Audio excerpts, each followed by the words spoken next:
We had a conversation yesterday on this very program where we talked to Alexis Ohanian, the co-founder of Reddit, who believes that this is a transformational moment in the world of investing, he said. And he thinks we're going to see a lot more of this, people gathering online in various chat rooms and potentially creating targets. And I asked Vlad directly if he agrees with that approach and whether this is a transformational moment.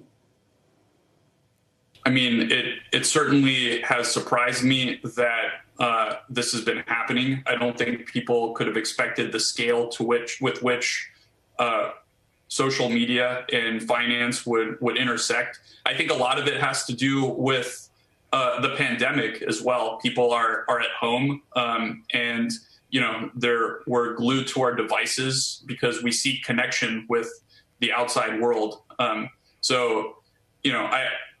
I think that we're only going to see more individuals interested in investing and more individuals interested in connecting with each other. So it's easy to connect the dots looking backwards. I don't know if anyone has reliable predictions about what the future holds here.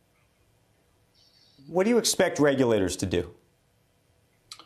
Our team, as I'm sure other brokers are as well, has been in constant communication with our various regulators and agencies. And we're having a conversation. And in our conversations, in principle, what we believe we can do is represent the retail investor and the individual investor and make sure that in everything that we do, that customer is respected and heard.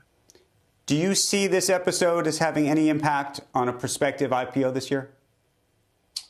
I can't really comment other than to say that Robinhood is well capitalized and we have a great growth opportunity ahead of us.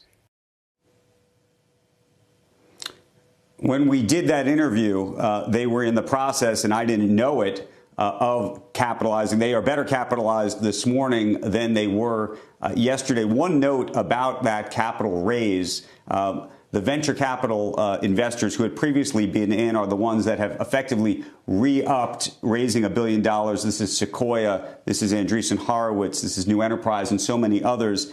Interestingly, they have been guaranteed a discount in terms of how the valuation has been set, about a 30% discount to what the IPO price may or may not be. So, of course, they would be forced to issue more shares depending on what the price is come later this year, if, in fact, they're able to pursue that IPO, which is the expectation. Of course, big questions whether those venture capital investors are trying to protect their investment, whether they really are confident, whether this is throwing good money after bad. I think there's lots of questions about what happens here, but also questions about these clearinghouses and the deposit requirements.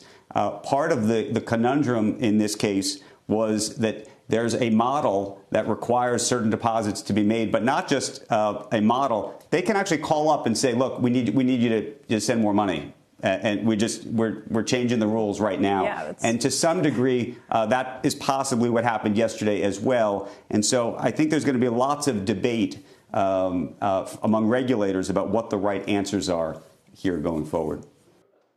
Shepard Smith here. Thanks for watching CNBC on YouTube.